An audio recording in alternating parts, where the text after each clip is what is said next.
আমি 2015 সাল থেকে বিয়ের জন্য চেষ্টা করছিলাম। হাজুদে নামাজ পড়ে সিজদায় গিয়ে 40 বার সূরা ফুরকানে 74 নং আয়াত পড়েছি। আলহামদুলিল্লাহ, এই আমলটা খুবই ইফেক্টিভ। যখন সব দরজা বন্ধ হয়ে যায় তখন ইস্তেগফারের কাছে ফিরে যাও। তখন আমি বুঝতে পারি যে ইস্তেগফার মানে শুধু ক্ষমা চাওয়া নয়, বরং বন্ধ দরজা খুলে দেওয়া। অবশেষে আমি যখন ইস্তেগফারকে আবশ্যক করে নিলাম, তখন অলৌকিকভাবে আমার দোয়াগুলো কবুল হতে শুরু করলো। একেবারে অসম্ভবকেও আল্লাহ আমার জন্য সম্ভব করেছেন। একে একে আমার সবগুলো দোয়া কবুল হতে লাগলো। আলহামদুলিল্লাহ, শুকর আলহামদুলিল্লাহ। আসসালামু আলাইকুম। আগে বলে রাখছি, আজকেও যে আপনাদের সাথে দোয়া কবুলের গল্পগুলো শেয়ার করব, সেগুলো সোশ্যাল মিডিয়া থেকে সংগৃহীত। আপনাদেরকে দোয়া কবুলের গল্পগুলো আপনাদের সাথে শেয়ার করি আপনাদেরকে অনুপ্রাণিত করার জন্য, যাতে আপনারা হতাশায় না ভুগে, হতাশ না হয়ে, সময় নষ্ট না করে আল্লাহর পথে ফিরে আসুন, ইস্তেগফার করুন, দুরূদ পড়ুন, তাহাজ্জুদ পড়ুন, আল্লাহ তাআলার ইবাদত করুন। তাই আজকে আপনাদের সাথে দোয়া কবুলের আরও 4টি দোয়া কবুলের গল্প শেয়ার করব। দোয়া কবুলের গল্প 1। আপনারা যারা হতাশা বা খুব কষ্টে আছেন, তারা তাহাজ্জুদ নামাজ নিয়মিত পড়ে দেখেন, ইনশাল্লাহ খালি হাতে ফিরবেন না। আমার এক বোনের বিয়ে ভেঙে গিয়েছিল গত বছর, পরেও তাহাজ্জুদ পড়তো আর দোয়া করেছিল যার সাথে জোড়া আছে তার সাথেই যেন বিয়েটা তাড়াতাড়ি হয়ে যায়। বিয়েটা ভাঙার পরে বাসায় অনেক ঝামেলা হয়েছিল।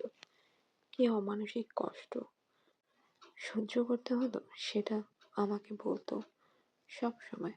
আমি ওর বিয়ের জন্য অনেক চেষ্টা করেছিলাম, কিন্তু ব্যর্থ হয়েছিলাম। খুব মন খারাপ হয়েছিল তখন। গতকাল আমাকে মেসেজ দিয়ে বলছে, দোয়া করিস, আমার কাবিন হয়ে গেছে। আলহামদুলিল্লাহ। আমি খুশিতে আত্মহারা হয়ে গিয়েছিলাম। যার সাথে বিয়ে ভেঙে গিয়েছিল তার সাথে গত পরশুদিন কাবিন হয়ে গিয়েছে। আলহামদুলিল্লাহ। আপুরা দেখেন, সে রেগুলার তাহাজ্জুদ পড়তো না, তবুও আল্লাহ তাকে কবুল করে নিয়েছেন। আলহামদুলিল্লাহ, শুকর আলহামদুলিল্লাহ। এই গল্পটির বিশেষ আমল হচ্ছে তাহাজ্জুদ। এখানে সে তাহাজ্জুদ প্রতিদিন না পড়লেও তাহাজ্জুদ সে পড়তো। আল্লাহ তাআলার উপরে পরিপূর্ণ বিশ্বাস রেখে তাহাজ্জুদ পড়তো। সব নফল নামাজের মধ্যে গুরুত্বপূর্ণ নামাজ হচ্ছে তাহাজ্জুদ, যার মর্যাদা অনেক। নফল নামাজের মধ্যে সবচেয়ে মর্যাদাপূর্ণ এবং ফজিলতপূর্ণ নামাজ হচ্ছে তাহাজ্জুদ।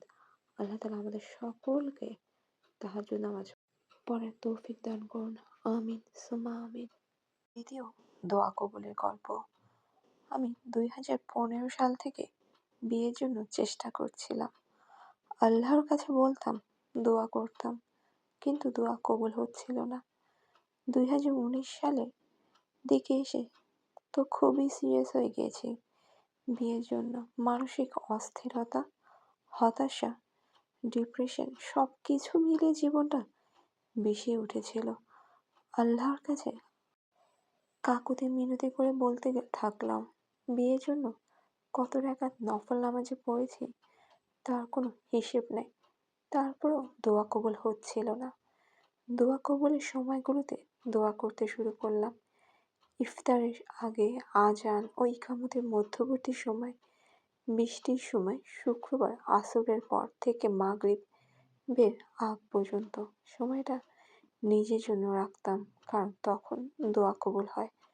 তাহাজ্জুদ সালাতে দোয়া করতাম, রোজা রাখতাম, আর বিয়ের জন্য যেসব আমল আছে সেগুলো করতাম।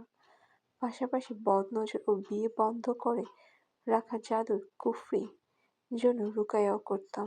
তারপরও কোনো কিছুতেই কাজ হচ্ছিল না। দিন দিন মানসিক অস্থিরতা আর হতাশা বাড়তেছিল, কিন্তু আমি নিরাশ হয়নি। আল্লাহ সুবহানাহু ওয়া তাআলার উপর আমার ছিল পূর্ণ বিশ্বাস, পূর্ণ তাওয়াক্কুল। নিশ্চয়ই আল্লাহ আমার জন্য ভালো কিছু রেখেছেন, ইনশাল্লাহ। আল্লাহ ধৈর্যশালীদের সাথে আছেন। এটা কোনো সূরার কত নং আয়াত আমার সঠিক মনে নেই। আয়াতগুলি পড়ে মনোবল ফিরে পেতাম। নিজেকে মোটিভেট করার জন্য এরকম আয়াতগুলি আমি পড়তাম আর চিন্তা করতে থাকতাম, হ্যাঁ, আল্লাহ তো ঠিকই আমাদের সাথে আছেন। একে তো বিয়ে হচ্ছিল না, এর জন্য অস্থিরতা, আবার আমার উপর বদনজরও ছিল। সব মিলে আমার প্রায় মরণাপন্ন অবস্থা। আমার স্বাস্থ্য চেহারা দিন দিন খারাপ হচ্ছিল, গায়ের রং কালচে হয়ে যাচ্ছিল। ওই সময়টাতে আমি আমার রিলেটিভস এবং পরিচিত কারোর সামনে যেতাম না, কারণ আমাকে দেখলে সবাই বলতো, মেয়ের এই কি অবস্থা, যে মেয়েকে দেখলে চোখ জুড়াতো, এই মেয়ের এ কেমন অবস্থা। আমি আল্লাহর সাথে কানেক্টিভিটি আরো বাড়িয়ে দিলাম। আল্লাহর ইবাদত করা ছাড়া দুনিয়ার কোনো কিছুতেই শান্তি পেতাম না। আলহামদুলিল্লাহ, 2022 সালে দীর্ঘ 8 বছর পর আল্লাহ সুবহানাহু ওয়া তাআলা আমার দোয়া কবুল করেছেন। আলহামদুলিল্লাহ, শুকর আলহামদুলিল্লাহ। হাজুদের নামাজ পড়ে সিজদায় গিয়ে 40 বার সূরা ফুরকানে 74 নং আয়াত পড়েছি। আলহামদুলিল্লাহ, এই আমলটা খুবই ইফেক্টিভ, অন্ততপক্ষে আমার জন্য। আল্লাহকে বলতাম, আল্লাহ, আমি তো আপনার সন্তুষ্টির জন্য বিয়ে করতে চাই, চরিত্র হেফাজতের জন্য বিয়ে করতে চাই। আমাকে আপনি সাহায্য করুন। আশেপাশে কত মানুষ হারাম সম্পর্ক নিয়ে ব্যস্ত, হারাম নিয়ে মেতে আছে। আমি তখন জায়নামাজে বসে হালাল সম্পর্কের জন্য আপনার কাছে প্রার্থনা করতাম। আলহামদুলিল্লাহ, আমি একজন ভালো মানুষ পেয়েছি। আল্লাহর দরবারে অনেক অনেক শুকরিয়া। আমার জন্য দোয়া করবেন। আলহামদুলিল্লাহ, আলহামদুলিল্লাহ, আলহামদুলিল্লাহ। এই দোয়া কবুলটিতে আছে যেমন আল্লাহর প্রতি বিশ্বাস, তেমন আছে উত্তম জীবনসঙ্গী চাওয়ার আকাঙ্ক্ষা। আপনারা যারা এই বোনের মতো সমস্যায় ভুগছেন, বিয়ে হচ্ছে না, তারা বিয়ের আমলের সাথে সাথে এই আমলটাও করবেন, ভালো জীবনসঙ্গী পাওয়ার।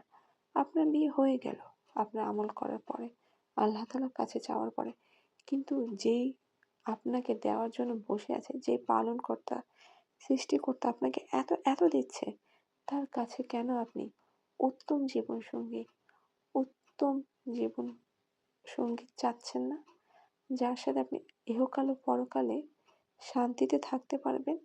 এমন কাউকে চাচ্ছেন না কেন, যে আপনাকে ভালোবাসার সাথে সাথে মানসিক শান্তি দিবে? এমন কেন চাচ্ছেন না আপনারা বলেন তো? শুধু বিয়ে করতে হবে এমন তো না।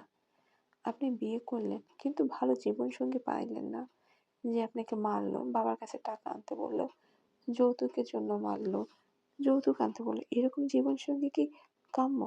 কখনোই কাম্য না। আমি একজন মেয়ে, আমি জানি ভালো জীবনসঙ্গীর গুরুত্ব কতটুকু। তাই যারা বিয়ের আমল করছেন তাদেরকে বলবো, বিয়ের আমল এবং দোয়ার সাথে সাথে ভালো জীবনসঙ্গী এবং ভালো শ্বশুরবাড়ি পাওয়ার জন্য আপনারা দোয়া করবেন।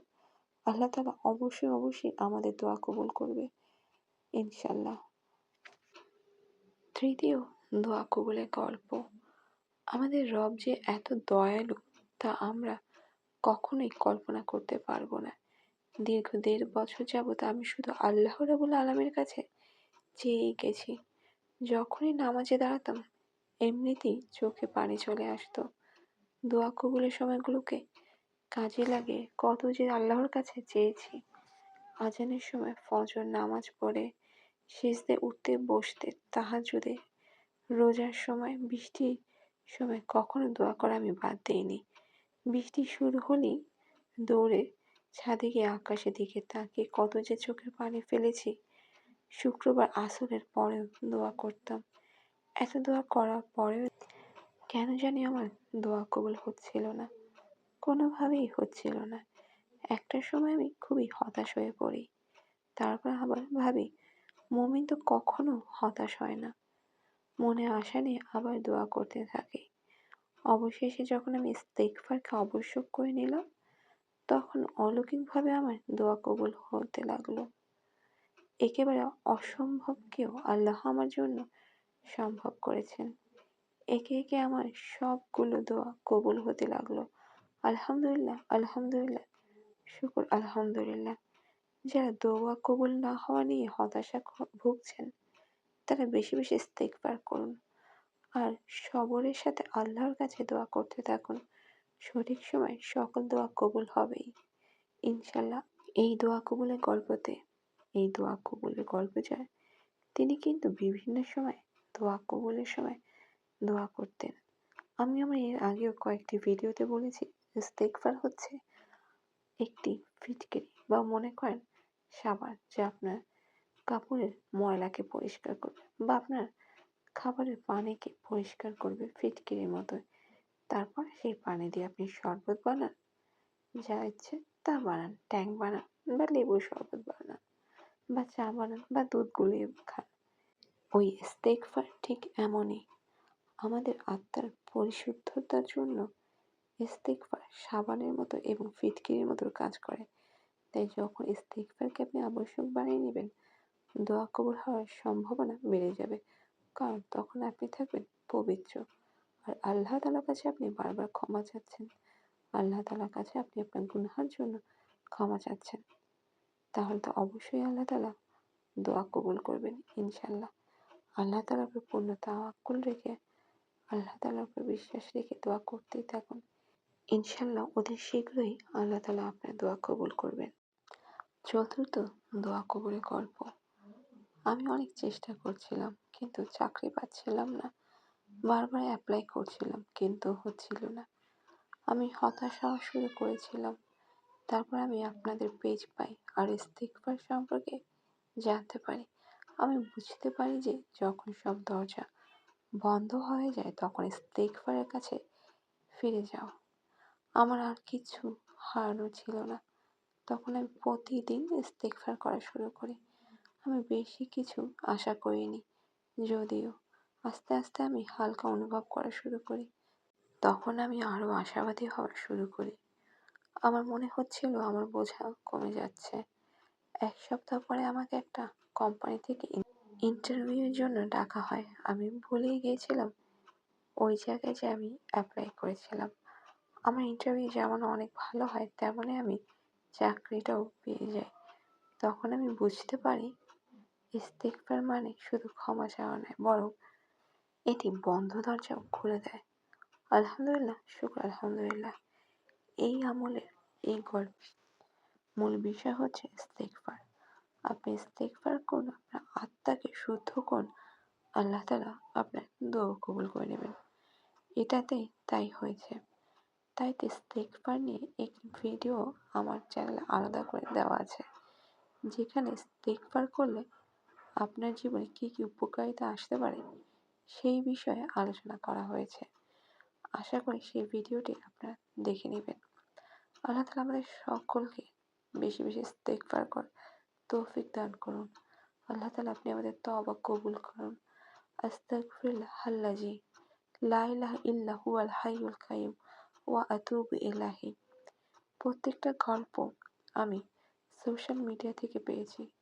আমি নিজে পড়তাম গল্পগুলো বিভিন্ন সময়ে, কিন্তু আমি এর আগেও বলেছি প্রত্যেকটি দোয়া কবুলের গল্প এক একটি দোয়া কবুলের পরীক্ষিত আমল। আল্লাহ তাআলা আমাদের সকলকে বেশি বেশি ইস্তেগফার করার তৌফিক দান করুন। আল্লাহ হাফেজ। সবাই ভালো থাকবেন।